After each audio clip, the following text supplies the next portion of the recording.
Oke, selamat pagi semuanya. Selamat pagi. Selamat pagi semuanya. Selamat pagi, Ibu. Selamat pagi, Ibu. Gimana keadaan Anda hari ini? Sehat? Puji Tuhan. Ibu. Sehat, ya. Kita bersyukur hari ini kita bisa melanjutkan pembelajaran kita. Yang hari ini kita akan berkaitan dengan materi dampak korupsi. Baik, di hari ini sebelum kita memulai pembelajaran kita, seperti biasa Ibu akan memberikan safety briefing, ya, safety briefing, di mana safety briefing ini berfungsi untuk menolong kita untuk kita bisa aman dalam melakukan kegiatan.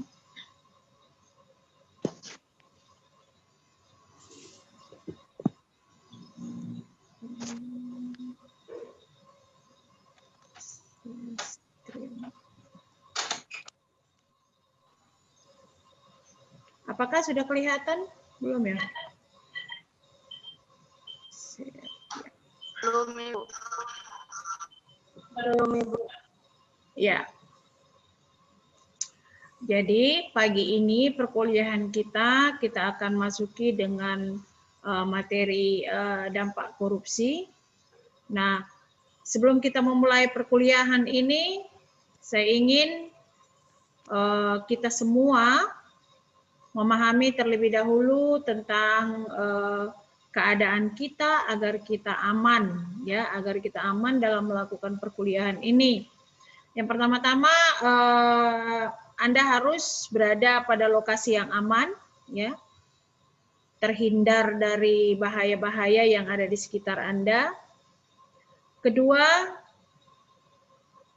duduklah di tempat duduk yang kuat, ya, yang dimana nanti dapat menolong Anda untuk mengikuti proses pembelajaran ini dengan baik. Dan berikutnya adalah duduk di tempat pencahayaannya yang cukup bagus atau biasa disebut dengan terang. Dan satu hal lagi, karena kita ini online, perhatikan perangkat-perangkat yang tersambung dalam listrik, ya, dalam keadaan aman. Jadi perhatikan laptop Anda, HP Anda dalam keadaan tersambung dalam keadaan aman, ya. Tersambung dalam keadaan aman. Dengan begitu kita harapkan nanti pembelajaran kita hari ini dapat berjalan dengan baik, aman dan nyaman dan terhindar dari kecelakaan. Saya ingin memastikan apakah semua sudah berada pada tempat yang aman. Sudah, Ibu. Sudah? Sudah, Ibu. Apakah semua peserta sudah duduk di tempat yang kuat, yang dimana Anda duduk itu, tempat duduk Anda tidak akan menimbulkan kecelakaan?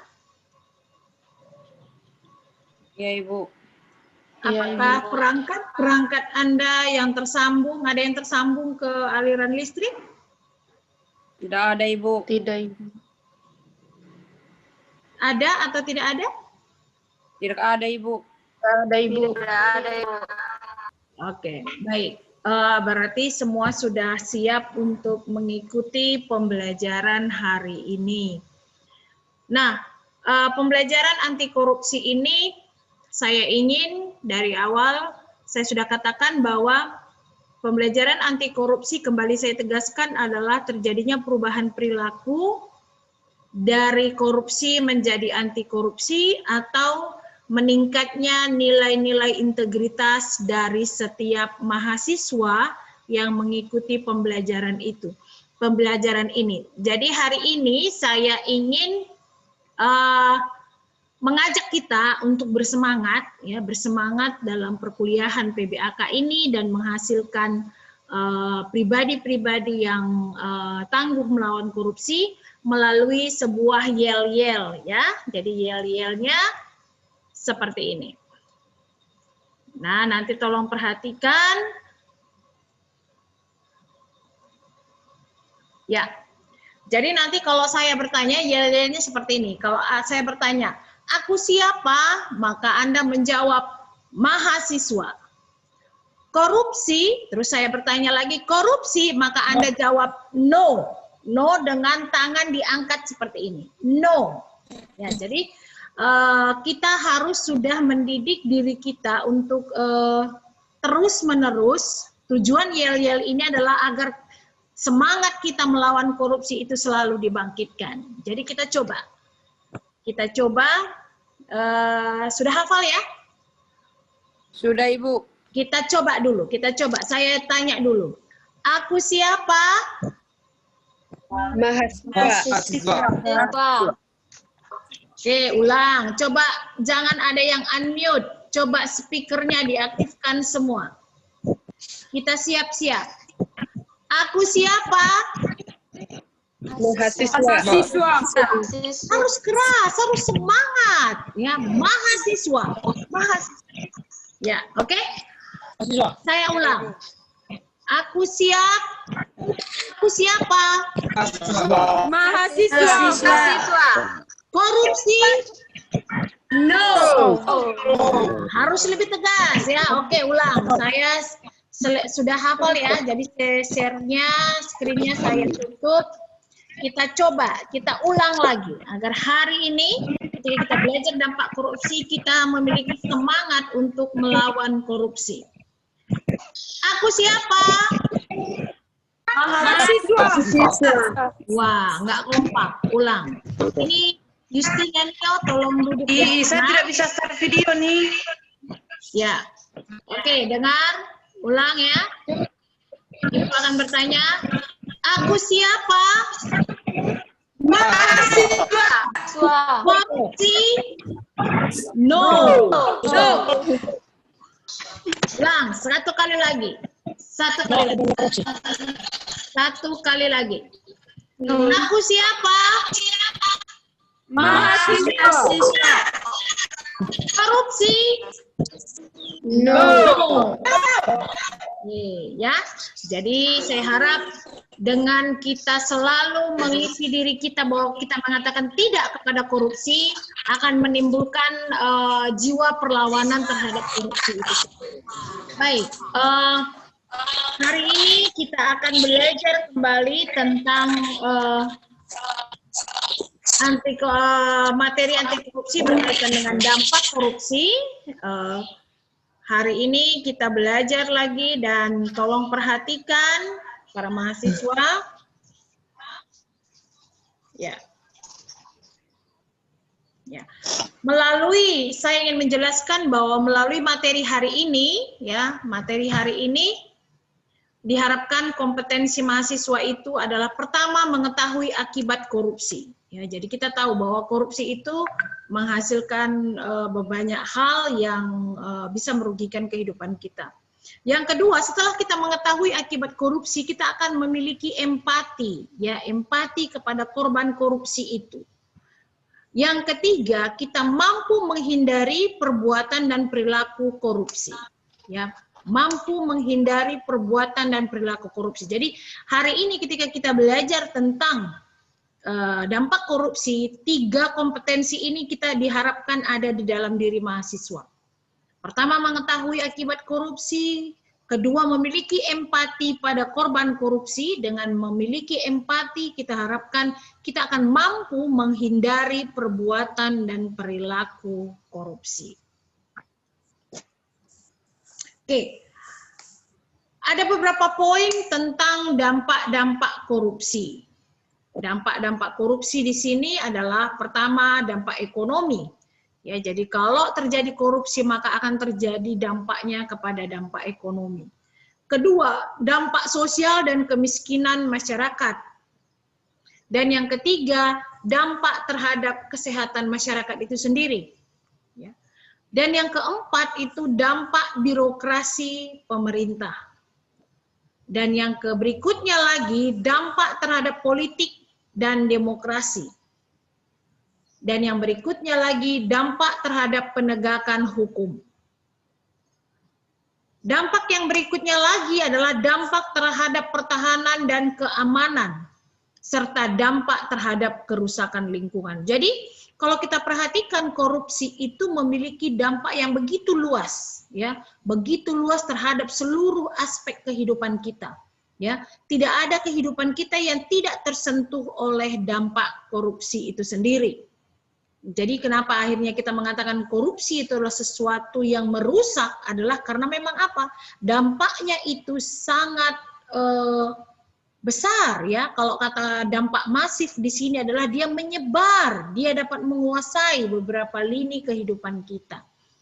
Nah, kita bahas satu persatu, apa itu dampak ekonomi? Ya, dampak ekonomi. Yang pertama adalah menghambat investasi dan pertumbuhan ekonomi. Ya, jadi kalau dampak ekonomi adalah pertama adalah menghambat investasi dan pertumbuhan ekonomi. Ya, pertumbuhan ekonomi di sini seperti sekarang ini kita perhatikan bahwa banyak sekali apa istilahnya? Penanam-penanam modal yang akhirnya malas datang ke Indonesia karena melihat bahwa Indonesia penuh dengan korupsi. Ya, adanya pungutan-pungutan liar, adanya tambahan-tambahan fee yang harus mereka bayar, yang akhirnya menyebabkan penanam-penanam modal itu tidak masuk ke Indonesia atau bahkan usaha-usaha yang ada di dalam negeri itu sendiri terhambat. Yang berikutnya adalah melemahkan kapasitas kemampuan pemerintah dalam program pembangunan. Jadi melemahkan kapasitas. Jadi dengan adanya korupsi, semua program pembangunan yang hendak ingin dikerjakan oleh pemerintah akhirnya itu terhambat. Seharusnya contoh, seharusnya pembangunan jembatan bisa selesai dalam tempo 1 tahun, tapi karena ada korupsi, maka akhirnya pembangunan itu terhambat seperti itu. Yang berikutnya adalah apa? Meningkatnya utang negara. Karena tadi sudah terhambat, investasinya tidak berjalan dengan baik, maka akhirnya negara harus membutuhkan biaya, maka akhirnya meningkatlah utang negara. Nah, yang berikutnya dengan meningkatnya utang negara, maka dengan sendirinya akan menurunkan pendapatan negara. Ya, kalau sudah menurun pendapatan negara, maka masyarakat juga yang akan menerima dampaknya ya. Nanti Anda akan belajar nanti di minggu depan itu kita akan belajar kasus bagaimana penurunan pendapatan negara akibat terjadinya korupsi. Ya, jadi kita belajar bagaimana pendapatan negara itu menurun karena adanya korupsi. Yang berikutnya adalah menurunkan produktivitas, ya, menurunkan produktivitas. Menurunkan produktivitas di sini adalah ketika terjadi korupsi, contohlah korupsi waktu, nggak usah jauh-jauh, korupsi waktu. Satu buah perusahaan mewajibkan contoh pekerja mebel, ya, Anda mungkin pernah lihat pekerja mebel. Diharapkan hari itu mereka bisa memproduksi 3 buah kursi yang akan diambil oleh pemesan. Tapi karena korupsi waktu, pekerjanya datang terlambat,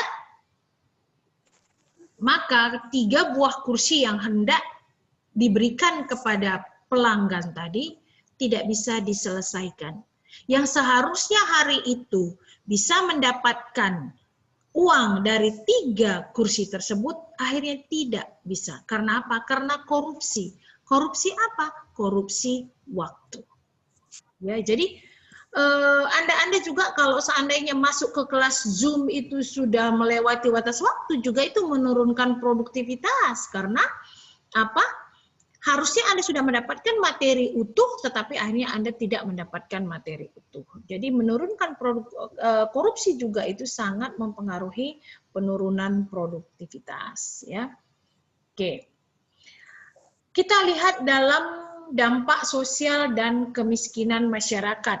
Ya, dampak sosial kemiskinan masyarakat. Yang pertama itu meningkatnya kemiskinan. Ya, meningkatnya kemiskinan.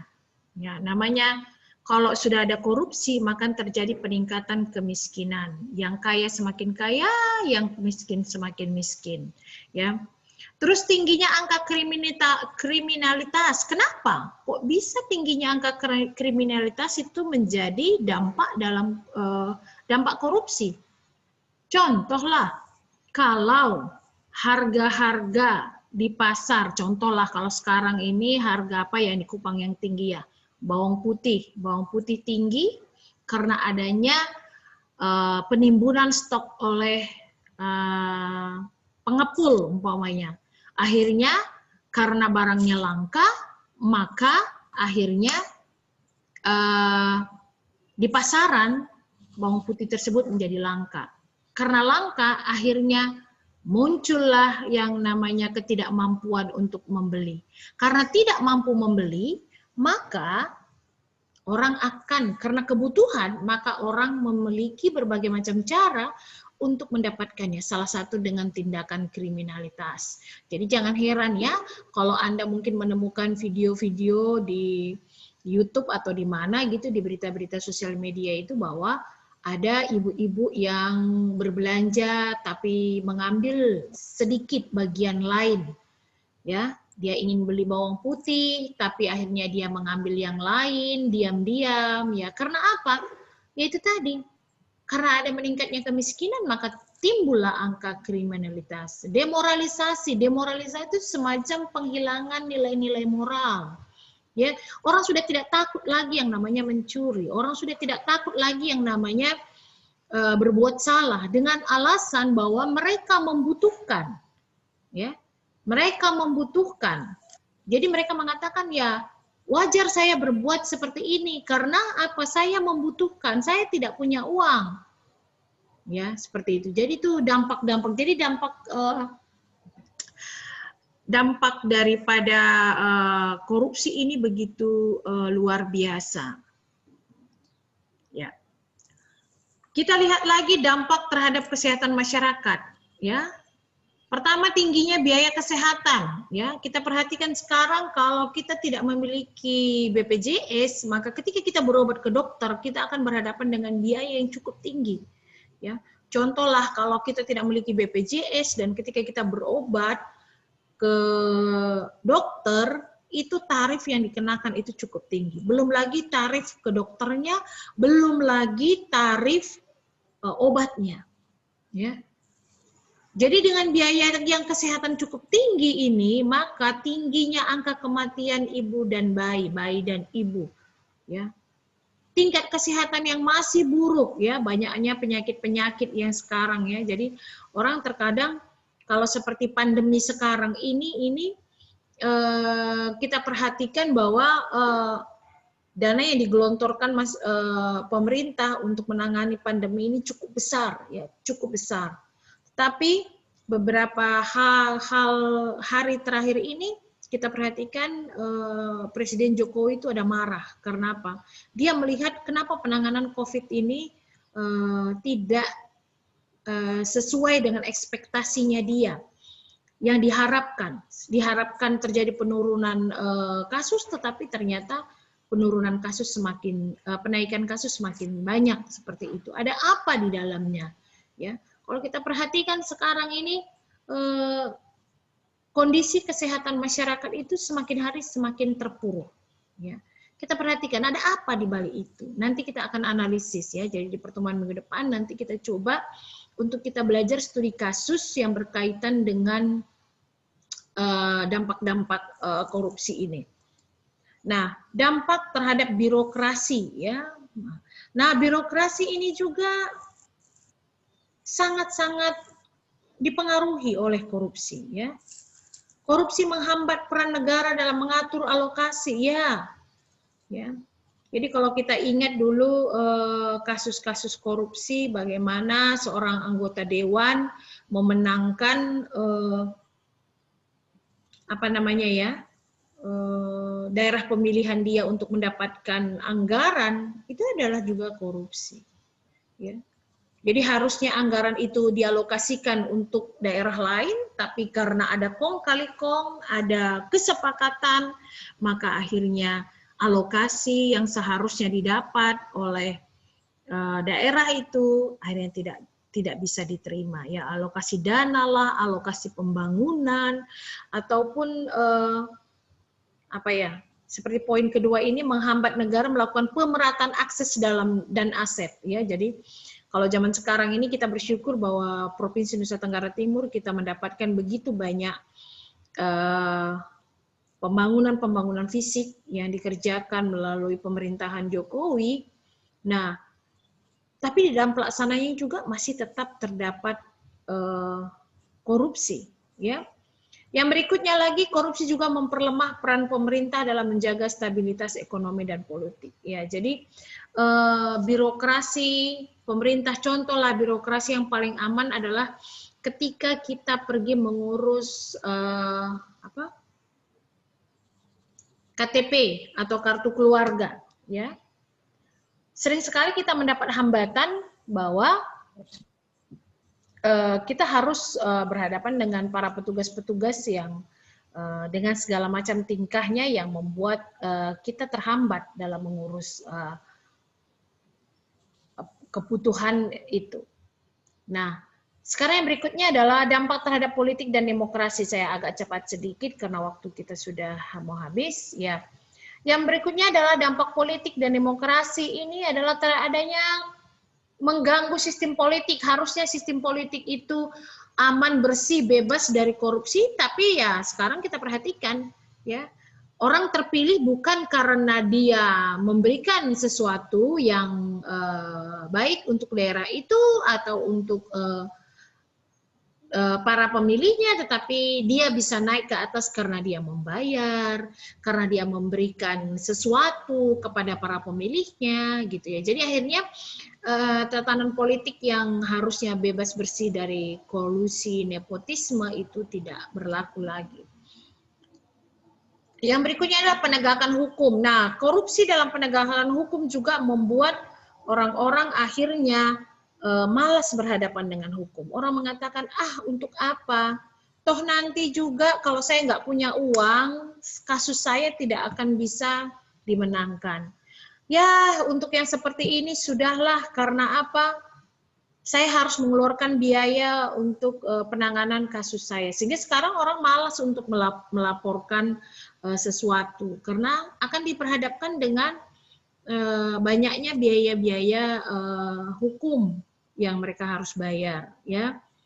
Jadi di sini juga terlihat bahwa yang korupsi pun hukumannya itu sama dengan orang-orang yang mencuri ayam. Pencuri ayam dihukum 1 tahun penjara, korupsi sekian miliar juga dihukumnya cuma 1 tahun penjara. Jadi memang lemahnya penegakan hukum itu mendorong masyarakat untuk melakukan tindakan korupsi, ya. Contohlah kalau dulu masih kuliah ke kampus, kalau dosennya datang terlambat, maka Anda lebih terlambat, seperti itu, ya. Kalau dosennya datang tepat waktu, Anda juga datangnya tepat waktu, seperti itu. Jadi dampak terhadap penegakan hukum juga sangat dipengaruhi oleh adanya tindakan-tindakan korupsi. Dampak terhadap pertahanan keamanan, ya mungkin Anda pernah mendengar kasus pembelian alat-alat pertahanan keamanan yang dikorupsi.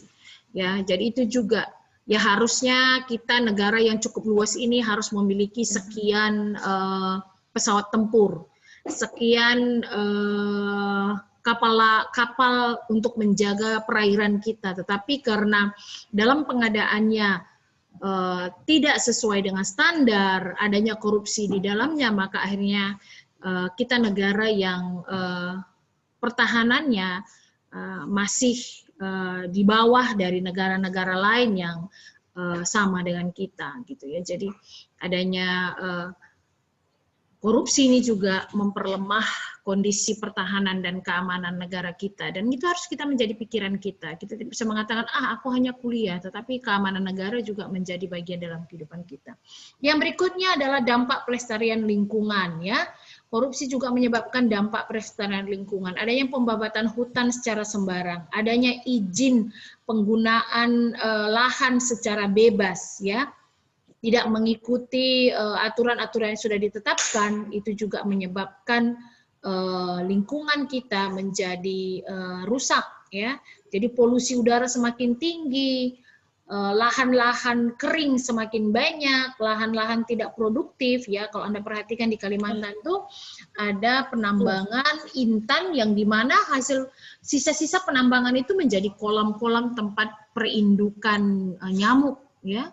Perindukan nyamuk. Saya pernah pergi ke sana dan saya menemukan bahwa hasil penambangan yang mereka tinggalkan begitu saja. Jadi harusnya mereka melakukan reklamasi, tetapi mereka tidak melakukan reklamasi. Mereka hanya membongkar, mengambil isinya, setelah itu mereka tinggalkan begitu saja. Nah itu juga menyebabkan kondisi lingkungannya semakin parah. Salah satunya adalah breeding place untuk nyamuk Anopheles semakin hari semakin banyak di wilayah tersebut. Ya. Nah, kalau kita memperhatikan dampak-dampak yang tadi, itu semua menyusahkan rakyat. Rakyat itu siapa? Rakyat itu adalah kita. Jadi, semua tindakan-tindakan korupsi itu ujung-ujungnya akan menyusahkan rakyat. Rakyat itu siapa? Rakyat itu adalah kita. Jadi mari kita berempati terhadap adanya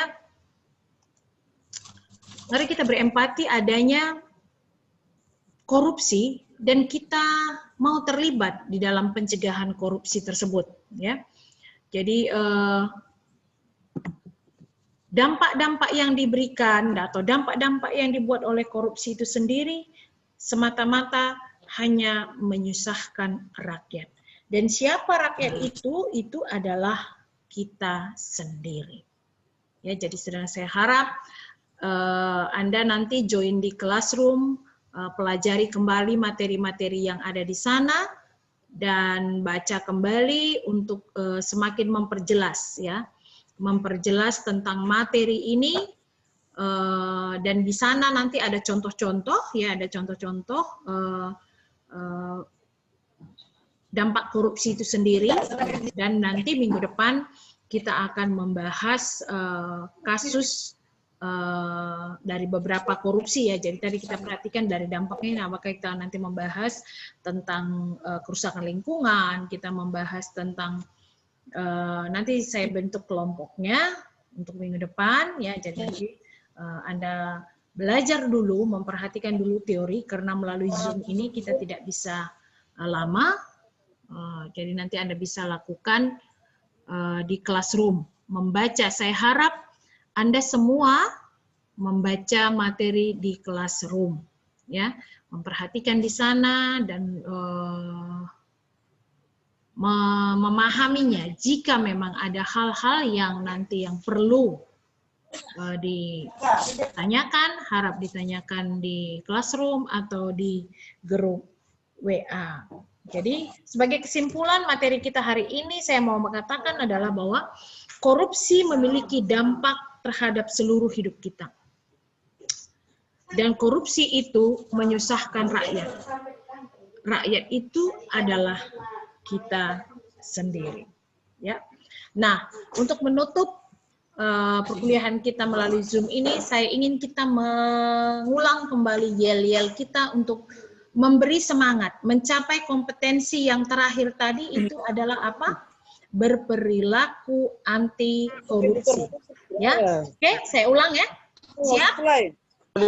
Siap, Ibu. Siap. Oke. Siap. Tolong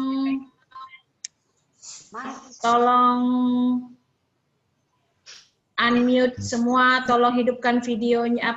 Videonya dihidupkan. Venatius. Tolong videonya diaktifkan, speakernya diaktifkan, Miriam, Maria, Stefania. Mana dong? Tolong hidupkan Speaker diaktifkan. Oke, siap? Oke. Siap? Oke. Semangat ya? Semangat. Semangat. Aku siapa? Mahasiswa. Lang, belum semangat semua ini. Aku siapa? Mahasiswa. Korupsi? No. Oke, satu kali lagi. Ulang satu kali lagi untuk penyemangat masuk ke classroom dan materi-materi selanjutnya. Aku siapa? Korupsi? Oke. Baik, terima kasih. Saya harapkan semangatnya tetap ada melawan korupsi dan berlaku anti korupsi. Tuhan memberkati. Siap, Ibu. Sampai ketemu pada pertemuan berikutnya. Selamat pagi. Terima kasih, Bu. Terima kasih. Pagi, Bu. Terima kasih, Bu. Ada. Kelas